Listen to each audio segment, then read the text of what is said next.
Bienvenidos, bienvenidas a esta nueva emisión de Perfiles, este ciclo que estamos haciendo desde la Confederación de Trabajadores de las Universidades de las Américas para tratar de conocer el recorrido militante de referentes del sindicalismo internacional. Hoy estamos con un gran amigo, con Yoselio Drummond. Él es secretario regional del Internacional de Servicios Públicos para Interamérica, él es brasilero, y vamos a conversar en su portuñol muy mejorado desde que lo conozco hasta acá, para indagar sobre su vida y efectivamente lograr que estas historias de vida nos inspiren. Especialmente pensamos en los militantes, las militantes sindicales jóvenes que ven mucho estos videos porque podemos conocer a gente con la que interactuamos desde otro lado. Ya tuvimos la oportunidad de conversar con Rosa Pavanelli, con Ernesto Murro, con Víctor Báez, con Juneia Batista, y acá estamos conversando con Yoselio. Bienvenido, Yoselio. Gracias, Marcelo. Me gusta mucho tu espíritu crítico como bom acadêmico. Quando tu diz que mi portuñol está muy mejorado, es lo mismo que dizer hay mucho que mejorar, hay mucho que mejorar. Buenas tardes, Marcelo. Muy bien, muy bien. No, has mejorado muchísimo, se te entiende perfecto. Pensar, yo te conozco hace 15, 20 años, pero ya vamos a hablar de eso. Vamos a Muy bien. arrancar por tu infancia. Yoselio, contanos el Yoselio niño, dónde naciste, en qué parte de Brasil, en qué contexto familiar. Contanos un poquito desde ahí. Mira, nasci em São Paulo, a cidade mais grande de Brasil, e de uma família de classe média baixa, diria eu, e durante o período de ditadura militar, de forma que toda a minha infância, minha adolescência toda, passei dentro do regime militar de Brasil, com pouquíssimo acesso à informação, com pouquíssimo acesso à cultura, vivendo como todos vivimos em períodos de ditadura militar. Assim foi minha infância e adolescência. Numa família de 5 irmãos comigo, e então uma situação bastante como que típica de uma família de classe média durante uma ditadura militar. Y luego creciendo, ya entrando a la adolescencia, ¿empezaste a militar en esa época o ya o directamente estuviste concentrado en el estudio? Não se podia militar quando era adolescente. Praticamente não se tinha acesso a quase nenhuma informação, exceto por las prisões de terroristas, como diziam, que eram os militantes políticos autênticos de los partidos e grupos de esquerda, e só se oía dizer que eram terroristas, que estavam detenidos, que estavam exilados, como que não havia muita informação política que não fuera la que a ditadura militar quisera que tu tuviera. Tudo muito censurado ao nível de la prensa e tudo mais. Pero aún assim se empezava durante a minha adolescência a ouvir coisas, particularmente através da Igreja Católica, que era muito progressista, como que tínhamos um obispo em São Paulo, que se chama Paulo Evaristo Arnes, que foi um grande exemplo da teologia da libertação, e através da igreja se oía dizer coisas como que críticas a desaparecimento de pessoas, detenções de periodistas, de militantes, tortura. Tudo isso empezava a aparecer através muito mais da Igreja Católica do que por outros caminhos, desde que me recuerdo, onde me recuerdo como que por la Igreja se sabia coisas, pero não era nada tão politizado ao ponto de já compreender que exatamente passava. Isto ha ocorrido solamente quando ingressei na universidade. Aí Bien. sim começou a ter acesso à informação. Y estudiaste medicina, que es algo que en la ISP muy pocos saben. Vos sabés que muy pocos saben de los militantes de base, que sos médico. Assim, sim, fui estudar medicina ¿A e dónde? ¿Qué neste universidad? momento, fora de São Paulo, a Pontifícia Universidade Católica e uma cidade a 5 quilômetros de São Paulo, uma cidade média, digamos assim, em termos de Brasil. né, que se chama Sorocaba. Aí fui estudar medicina. ¿Y vocación por la medicina? ¿Tenía fuerte vocación o fue por descarte? Así, yo, por ejemplo, estudié Derecho porque no me gustaba mucho ninguna otra cosa Sim. y después me enamoré de mi profesión. ¿Vos tenías vocación de médico? Sim, sim, não se pode estudar sem vocação medicina, porque neste momento havia uma competência brutal para ingressar em uma faculdade de medicina. Hacíamos o que se chama vestibular, que é um concurso prévio à universidade, onde solamente os primeiros colocados seriam aprovados para estudar. E havia uma competência, me recordo bem, como de 4 a 5 mil pessoas por cada escanho, por cada vaga dentro da universidade. Então, tinha que ter muita vocação. Não sei de onde saquei esta vocação, mas me recordo que quando tinha uns 14 anos, caminhava por los países andinos, por Bolívia, por Peru, e não sei, desde aí me surgiu a vontade de estudar medicina. Desde esta viagem que me recordo hasta hoje, é que veio avenido esta ideia de por que não fazer medicina. E aí ingressei.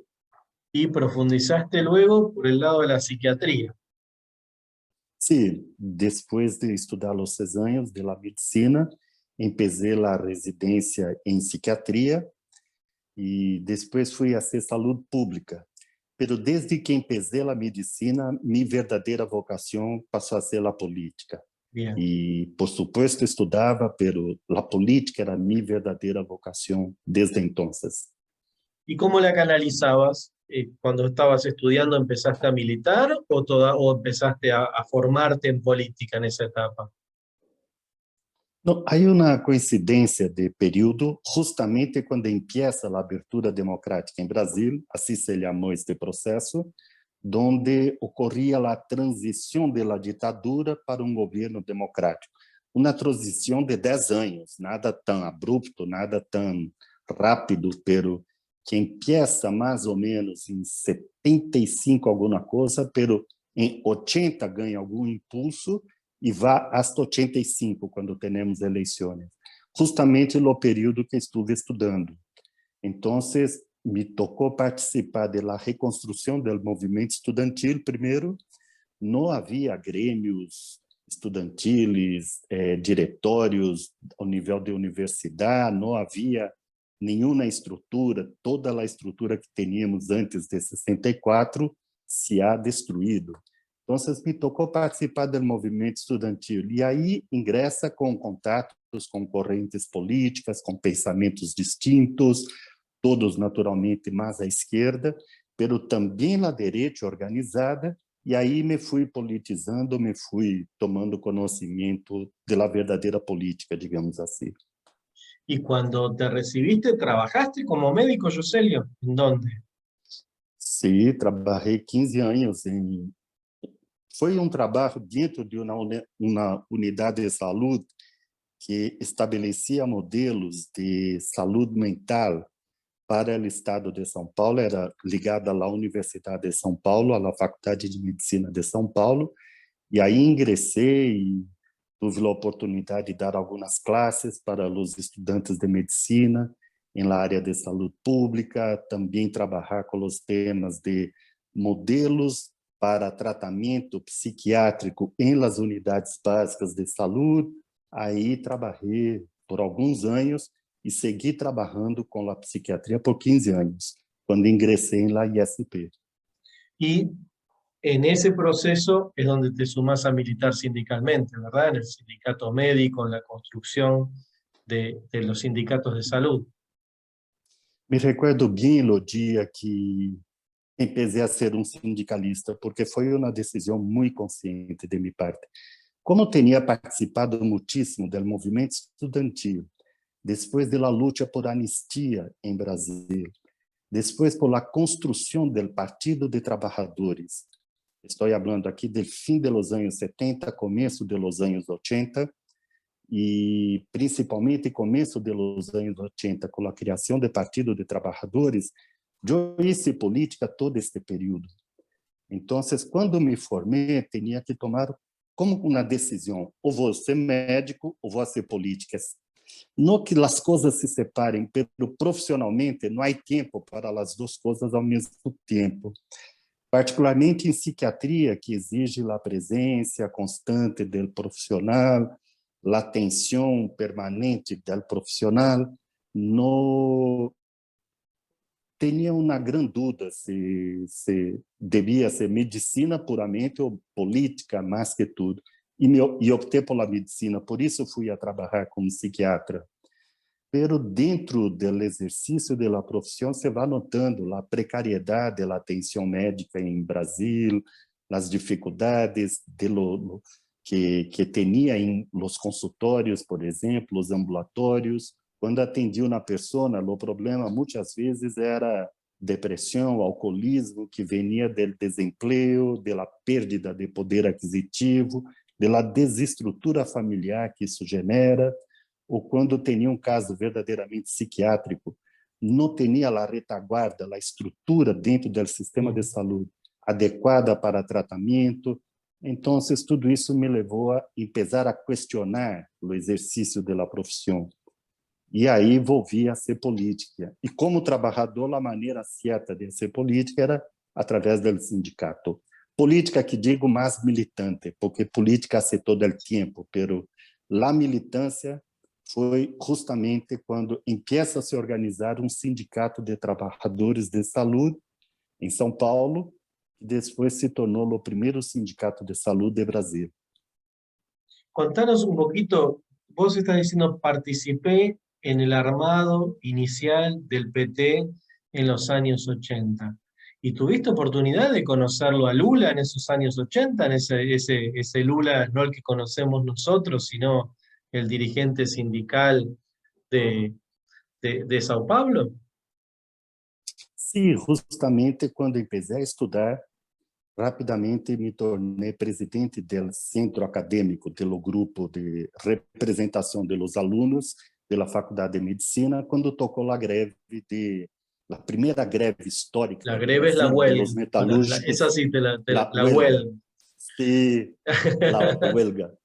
E a huelga histórica que tuvimos foi a primeira grande huelga do Brasil de los trabalhadores metalúrgicos de ABC, justo onde Lula era o presidente do sindicato.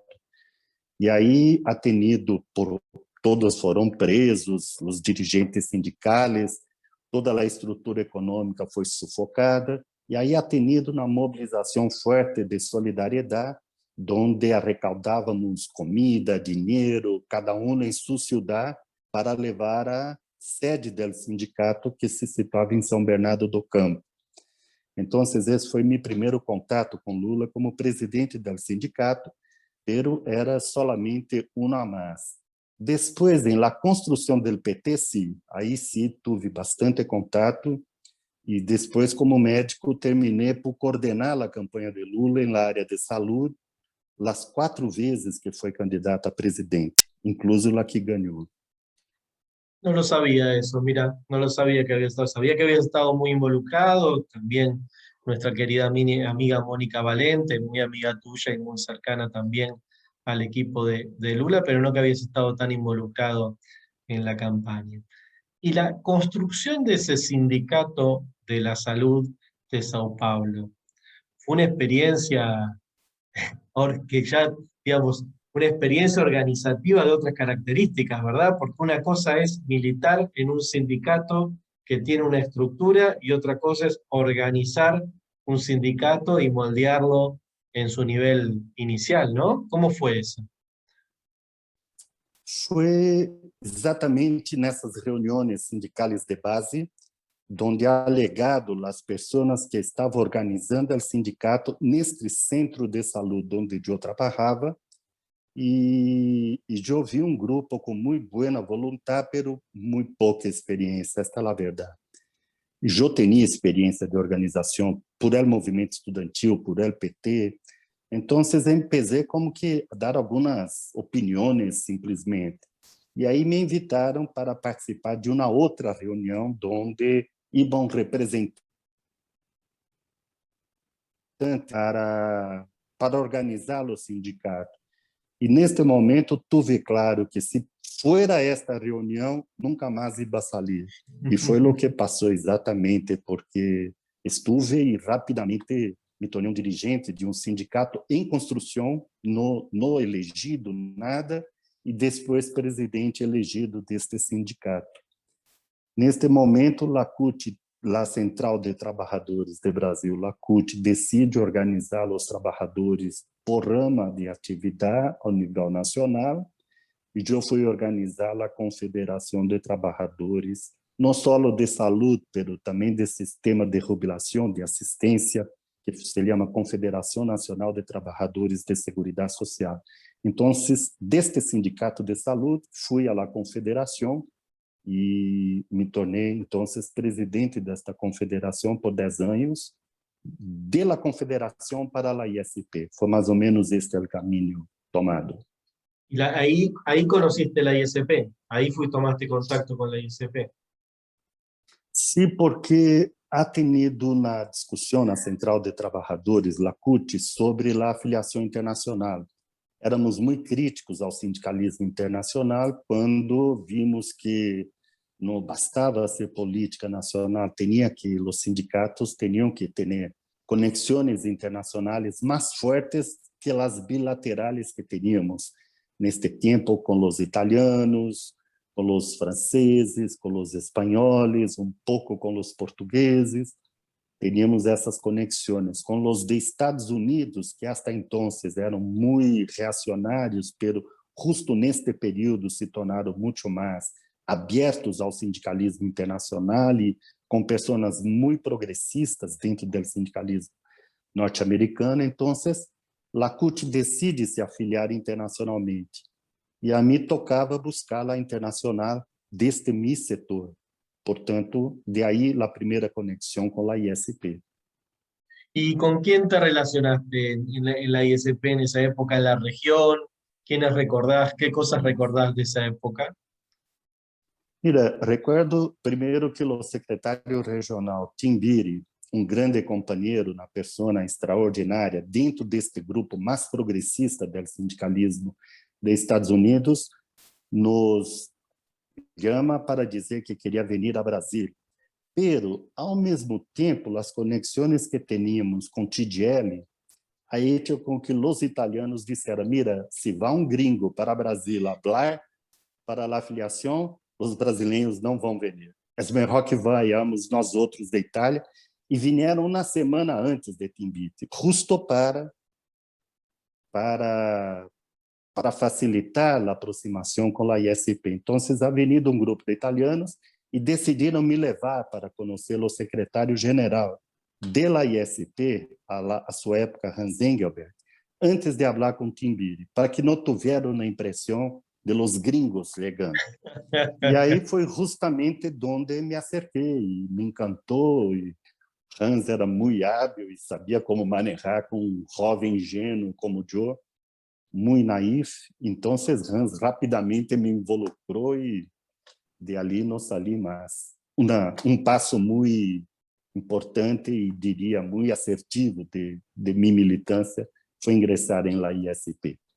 Me recordo muito de Argentina. A Argentina tinha todo o poder dentro da ISP e minha primeira gana era pelear com os argentinos, porque não havia espaço para dois, havia para um, e este um era Argentina. Então, de outro lado estava México e depois os ricos, digamos assim. Então, minha primeira pelea com a Argentina, por supuesto. Com Alberto Magui, me imagino.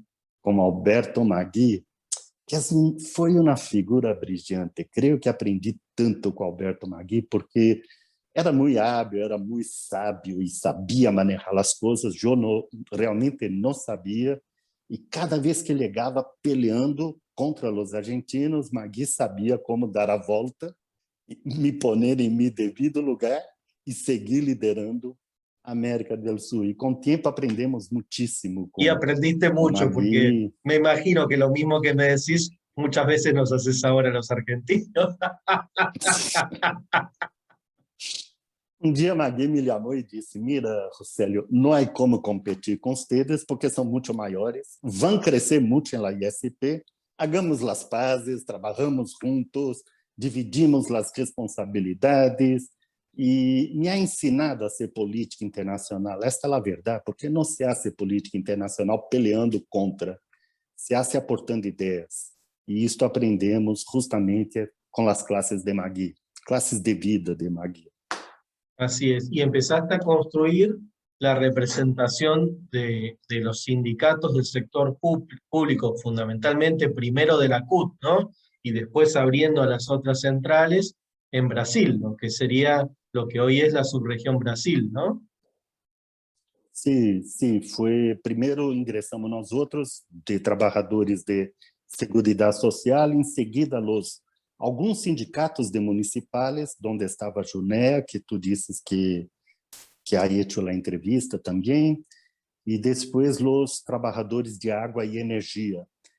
Depois decidimos em la ISP organizar os municipais, aí criamos esta confederação já com apoio direto da ISP, e aí crescemos muitíssimo para 36 sindicatos em Brasil neste momento. Muy bien. De todas as centrales, sim, plural, totalmente plural.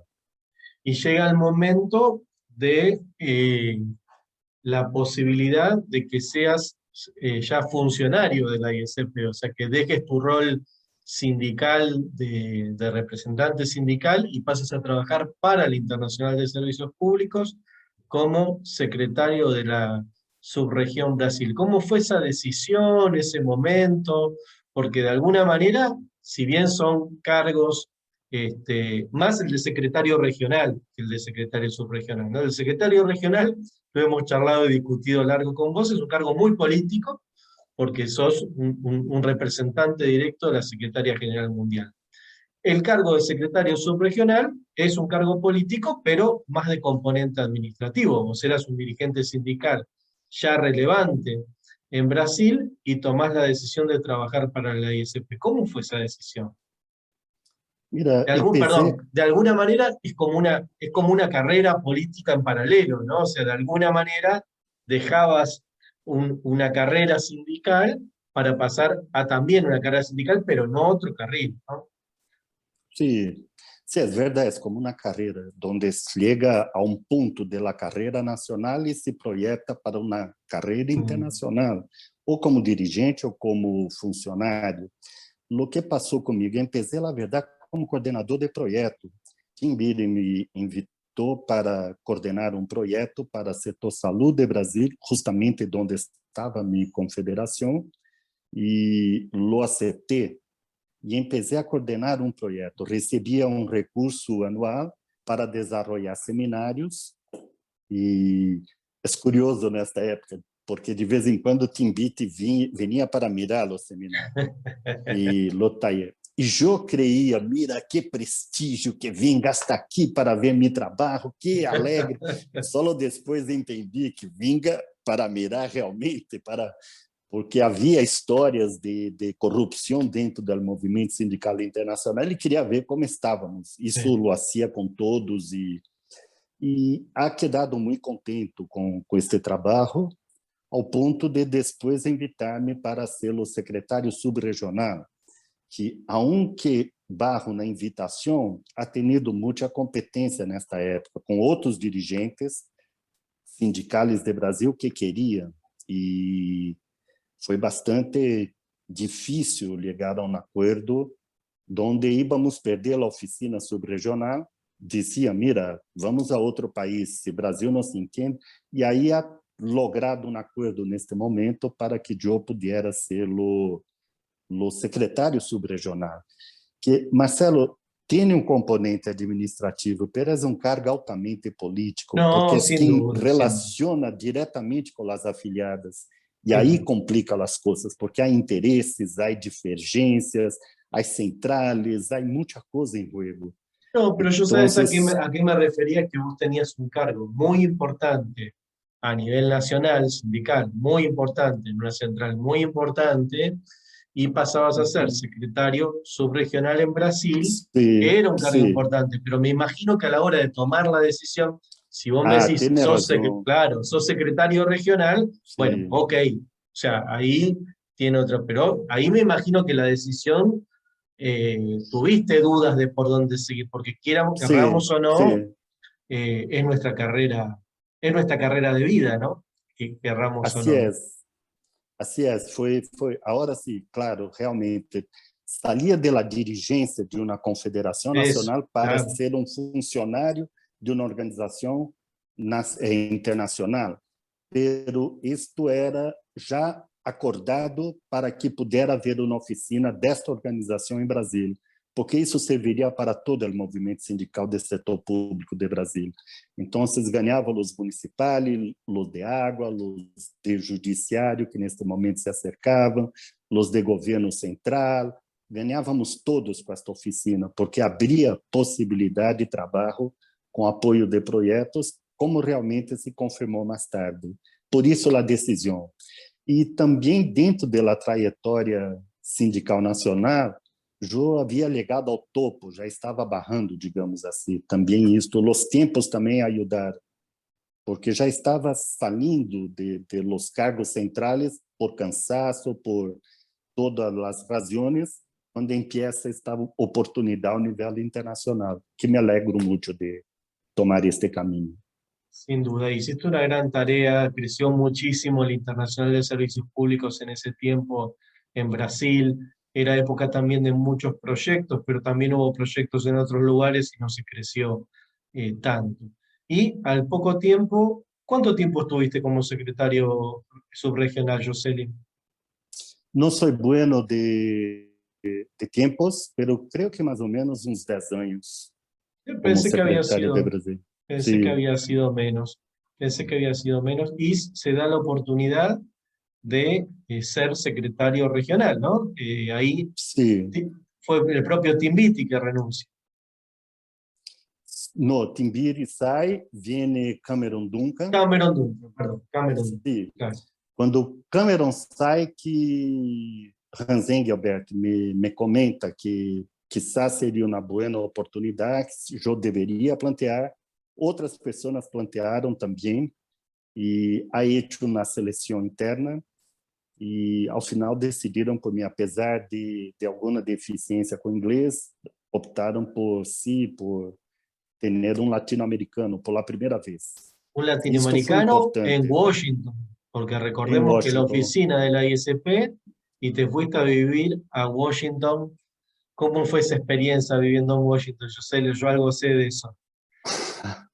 Contraditória, totalmente contraditória, porque Washington é uma cidade maravilhosa, como que uma qualidade de vida, é algo impressionante para um brasileiro, principalmente, e então, o término em condições de laborais, qualidade de vida extraordinária. Mas em termos culturais, é outra cultura, é outra forma de viver, a maneira como resolvem os problemas é totalmente distinta da nossa. Então, com o passar do ano, me senti um pouco incomodado com tudo isto, e mais que tudo, como o principal do trabalho da ISP ao nível internacional se hace com a América Latina, eu quedava viajando todo o tempo viajando, e sair de Washington para chegar a Buenos Aires, por exemplo, tinha que fazer Washington, Miami, Buenos Aires, com os aeroportos aborridos dos Estados Unidos, com as colas gigantescas de segurança, com tudo que todos conhecemos entre os que viajam para Estados Unidos, sabe como é aborrido ingressar e sair para Miami, e para a América Latina era o caminho mais rápido, era este. Então, às vezes me quedava 2 dias viajando, 1 dia em reunião e 2 dias para volver. Isto não era vida, e me quejei, e ao final me transferiram para São Paulo.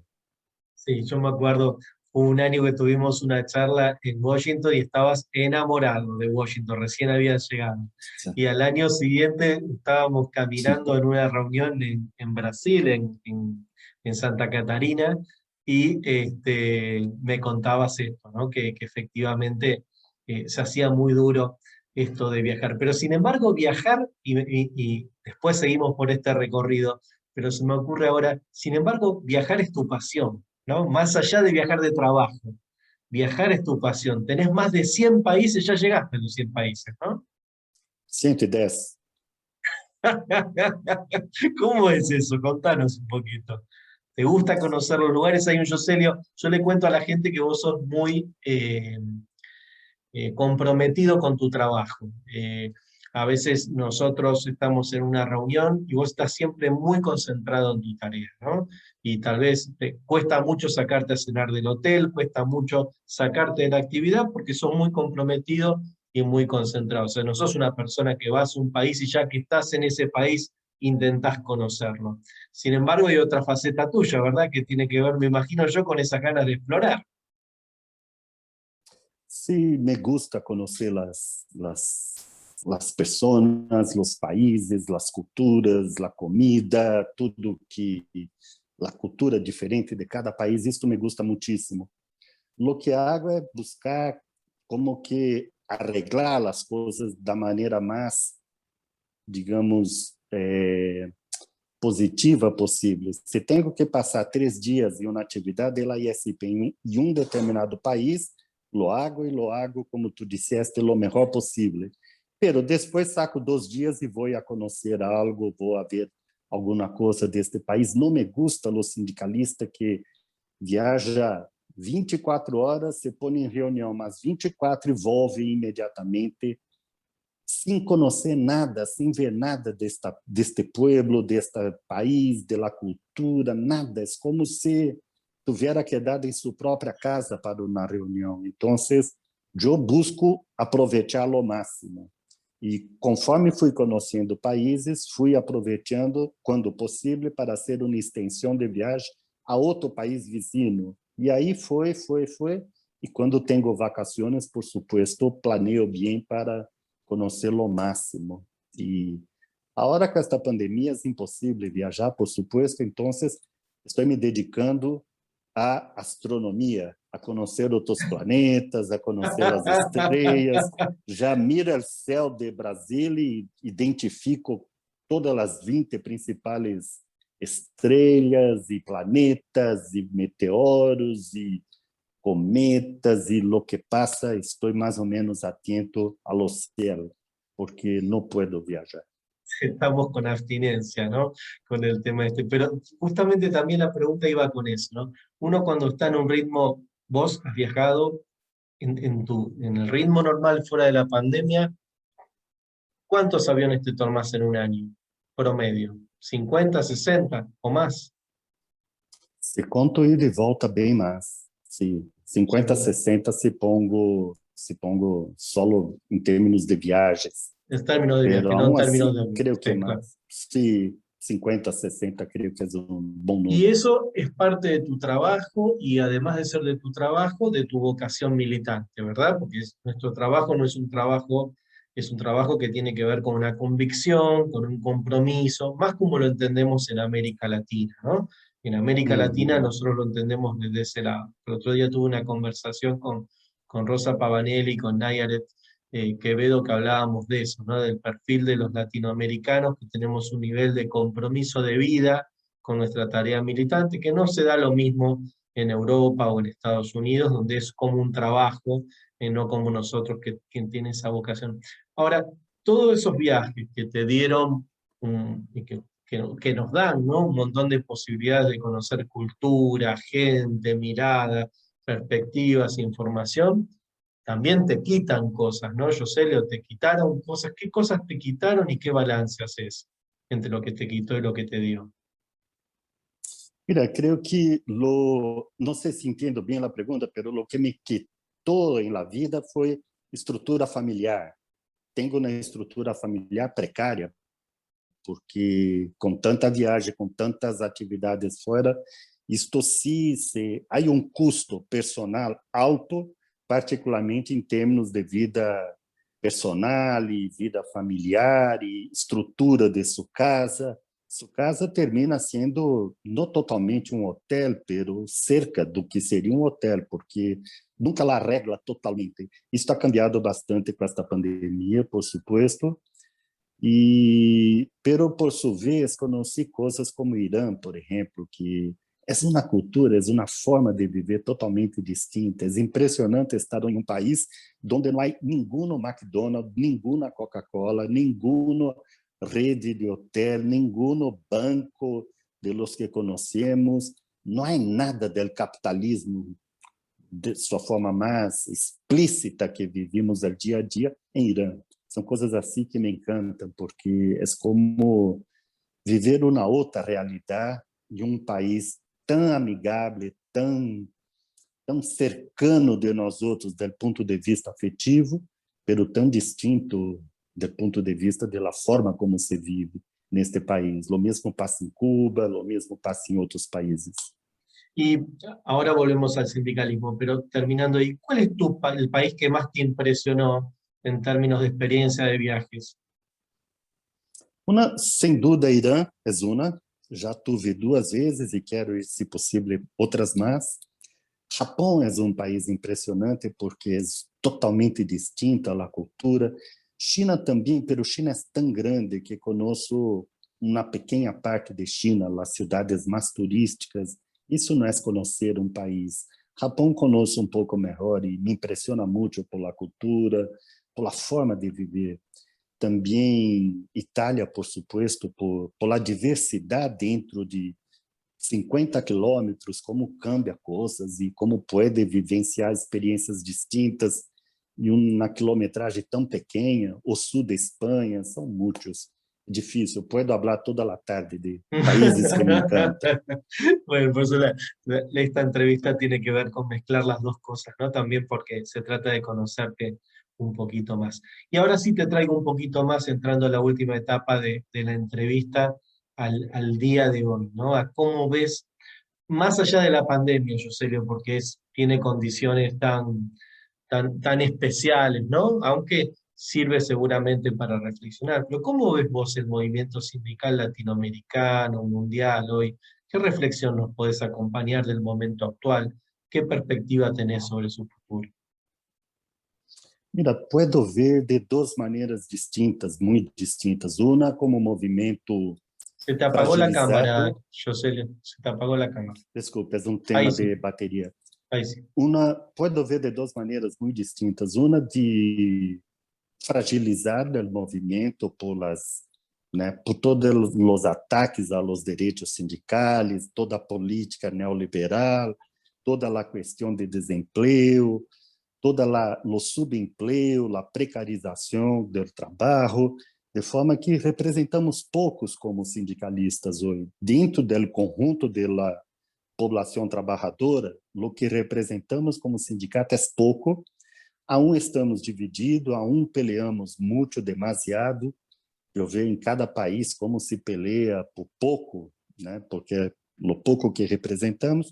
Esta é uma maneira de mirar a coisa. Pero há outras. Se lo veo em contexto mundial, lo veo aquilo que tu comentaste há pouco, como o militante latino-americano tem compromisso com a luta, como o sindicalismo, comparativamente com outras regiões do mundo, em nossa região está vivo, está atuante, está peleando, está lutando, e particularmente entusiasmado com as coisas que andam ocorrendo em nossa região. Por exemplo, o plebiscito e depois a eleição para constituinte em Chile.